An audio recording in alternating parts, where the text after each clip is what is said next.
Excuse me ma'am, एक question पूछना था।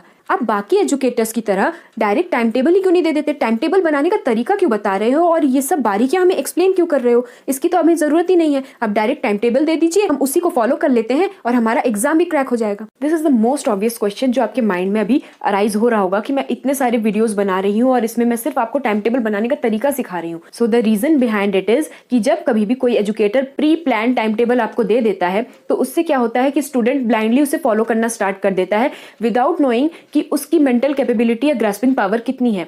तो उससे क्या होता है, आप डीमोटिवेट हो जाते हो जब कभी भी आपके गोल्स पूरे नहीं हो पाते। हर किसी का ग्रास्पिंग पावर डिफरेंट रहता है और उसके हिसाब से टाइम टेबल भी डिफरेंट होना चाहिए। And this is the main reason कि आपको अपना टाइम टेबल बनाना चाहिए, ना कि दूसरों का टाइम टेबल फॉलो करना चाहिए। और अगर आपको एक एग्जाम्पल के तौर पर प्री प्लान टाइम टेबल चाहिए तो वो भी मैं आपको दे दूंगी। मैथमेटिक्स सब्जेक्ट के लिए तो मैं आपको अच्छे से टाइम टेबल बना के दे ही दूंगी, जिससे आपको हेल्प मिलेगी पूरे एकेडमिक ईयर को कैसे प्लान किया जाए। लेकिन कभी भी किसी का दिया हुआ टाइम टेबल ब्लाइंडली फॉलो ना करें, क्योंकि उससे आपको लॉस हो सकता है। स्टूडेंट्स, कभी भी हमें अगर शॉर्ट टर्म प्लानिंग करनी है तो लॉन्ग टर्म प्लानिंग हमारी पक्की होनी चाहिए। लॉन्ग टर्म प्लानिंग जब पता रहता है तो शॉर्ट टर्म प्लानिंग करना बहुत ईजी हो जाता है।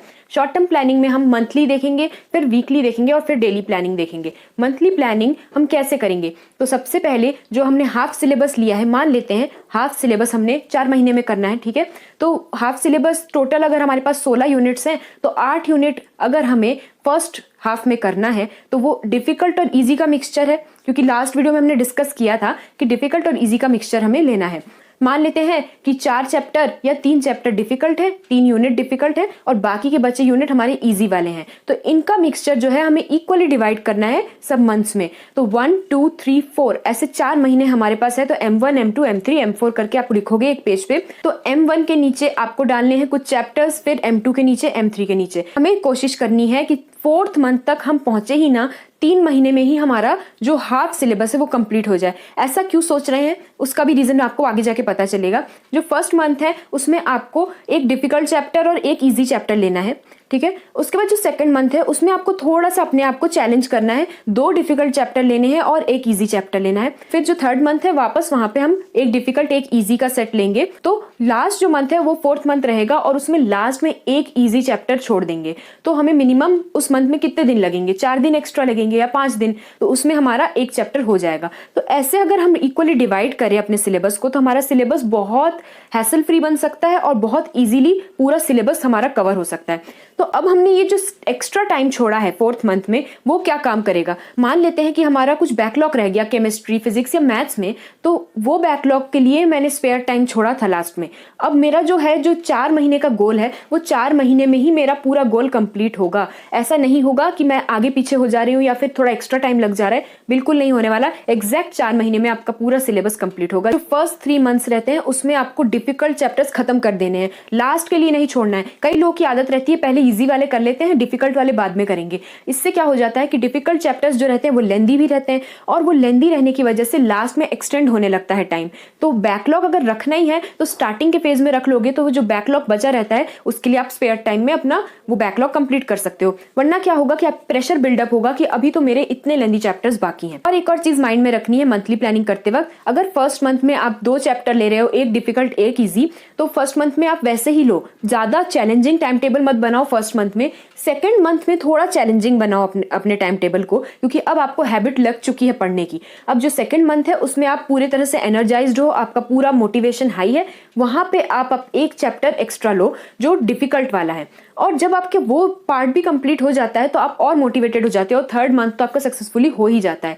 तो अगर मान लो इतना करते वक्त भी कोई सब टॉपिक आपका रह जाए या फिर कोई प्रैक्टिस बाकी रह जाए या मॉक टेस्ट वगैरह कुछ बाकी रह जाए तो वो मैनेज होगा हमारा स्पेयर टाइम में। तो spare time is the key to success for JEE. अगर स्पेयर टाइम हाथ में रह रहा है दैट मीन्स आप सक्सेस जरूर हासिल कर पाओगे जेई में। तो आप स्पेयर टाइम को कितने तरीके से यूज कर सकते हो ये लिस्ट देख लो, ये चीजें आप कर सकते हो स्पेयर टाइम में। तो अब से आपको ध्यान में रखना है कि लॉन्ग टर्म प्लानिंग में तो स्पेयर टाइम चाहिए ही रहता है, लेकिन मंथली प्लानिंग में भी जो स्पेयर टाइम का उतना ही इंपॉर्टेंस रहता है क्योंकि वो आपके टाइम टेबल को सक्सेसफुल बनाने में हेल्प करता है। आइए अब देख लेते हैं वीकली प्लानिंग। आपके अकॉर्डिंग एक वीक में कितने दिन होते हैं? 7 डेज? मेरे लिए नहीं होते हैं। मेरे लिए चैप्टर के अकॉर्डिंग मेरा वीक बनता है। तो अब समझो कि हम इस चीज़ को अप्लाई कैसे करने वाले हैं। मान लेते हैं कि हमारा गोल थोड़ा ओवरलोडेड है, मान लेते हैं 1 महीने में हमें 4 चैप्टर कंप्लीट करने हैं। तो अब हम क्या करेंगे, डिफिकल्ट और इजी में तो हमने चैप्टर्स को डिवाइड किया ही था, लेकिन अभी एक और क्राइटेरिया हाथ में लेना है, लेंदी और शॉर्ट चैप्टर्स। यानी जो लेंदी चैप्टर्स हैं वो टाइम ज़्यादा खाएंगे, तो उनको एक साइड लिख लो और शॉर्ट वालों को एक साइड लिख लो। लेंदी वाले जो चैप्टर्स हैं और शॉर्ट वाले जो चैप्टर्स हैं उनको ऑल्टरनेट लेना है। ऐसे करने से क्या होता है, जब डिफिकल्ट चैप्टर एक हो जाता है थोड़ा मोटिवेटेड फील करते हैं, लेकिन फिर भी डर लगा रहता है कि अब अगला चैप्टर है वो भी एक डिफिकल्ट ले लेंगे तो वो कब कंप्लीट होगा और बाकी के 2 इजी चैप्टर्स कब कंप्लीट होंगे। इसलिए थोड़ा मोटिवेशन को और बढ़ाने के लिए इजी वाला और स्मॉल वाला चैप्टर लेते हैं, लेकिन इसका जो टाइम डिवीजन है वो मेन है। तो टाइम डिवीजन के लिए हम क्या करेंगे, मान लेते हैं पहला वाला जो चैप्टर है वो काफी लेंदी है, क्योंकि हमें हमेशा मैक्सिमम जो सबसे बड़ा चैप्टर है उसको सबसे टॉप पे रखना है, हाई प्रायोरिटी पे रखना है। अब ये सोचेंगे कैसे, ये हम डिसाइड कैसे करेंगे, हमें डिसाइड करना है इजी वाले को सबसे पहले सोचना है। इजी वाले के लिए कितने दिन लगेंगे उसे अलग कर लो और फिर डिफिकल्ट वालों को दिन अलॉट करो। तो इजी वाले को मेरे को 3 या 4 दिन लगेंगे, तो 3-4 दिन हटाते जाओ, फिर 5 दिन लगेंगे, हटा दो, और उसके बाद बचे हुए दिन को इक्वल डिवाइड कर दो, तो जितनी जिसकी लेंथ है उसके हिसाब से। तो ये सब चीजें आपको यहाँ से समझ में आ ही रही होगी, मैंने पूरा डिस्प्ले कर दिया है। तो ये जो हमारा गोल जो है ओवरलोडेड हुआ था, तो ये हमने मैनेज तो कर लिया, लेकिन मैनेज क्यों कर पाए, क्योंकि हमने इजी और डिफिकल्ट को पहले ही सेग्रीगेट करके अलग से रख लिया था। यानी लॉन्ग टर्म प्लानिंग में ही हमने सोच लिया था कि हम इजी और डिफिकल्ट लेवल पे इसको सेग्रीगेट करने वाले हैं। जिसने ये चीज सोची ही नहीं होगी, तो उसके लिए 1 महीने में लास्ट में 4 या 5 डिफिकल्ट चैप्टर्स बच जाएंगे, लेंदी वाले चैप्टर्स बच जाएंगे। और यही प्रॉब्लम अराइज होती है जब हम लोग टाइम टेबल किसी और का फॉलो करते हैं। अब आ जाते हैं हम डेली प्लानिंग पे। डेली रूटीन को फॉलो करने के बहुत से टाइप्स होते हैं। नेक्स्ट वीडियो में हम लोग जानेंगे 3 टाइप्स के बारे में। तो पोमोडोरो टेक्निक सक्सेसफुल है या नहीं है इसके बारे में भी जानेंगे, और 2-3 और भी टेक्निक्स के बारे में जानेंगे जिनकी हेल्प से हम बहुत अच्छे से अपने डेली रूटीन को प्लान कर सकते हैं। क्योंकि आपने खुद ने ही देखा कि आपकी जो लॉन्ग टर्म प्लानिंग है it's directly proportional to your monthly and weekly planning. तो अगर आपको उनको सक्सेस बनाना है तो आपका डेली रूटीन भी अच्छा होना चाहिए, और उसके बारे में हम जानेंगे नेक्स्ट वीडियो में। और नेक्स्ट टू नेक्स्ट एक और वीडियो आने वाला है जिसमें हम जानेंगे कि टाइम टेबल को फॉलो कैसे किया जाए सक्सेसफुली। तो मैं तो आपको मोटिवेट करती ही हूं, लेकिन अगर आपको मुझे मोटिवेट करना है तो आपको इस वीडियो को लाइक करना है, शेयर करना है अपने फ्रेंड्स से, ताकि उनकी भी हेल्प हो सके। So here's RPB ma'am signing off with a promise that next video will be beneficial for you and your preparation.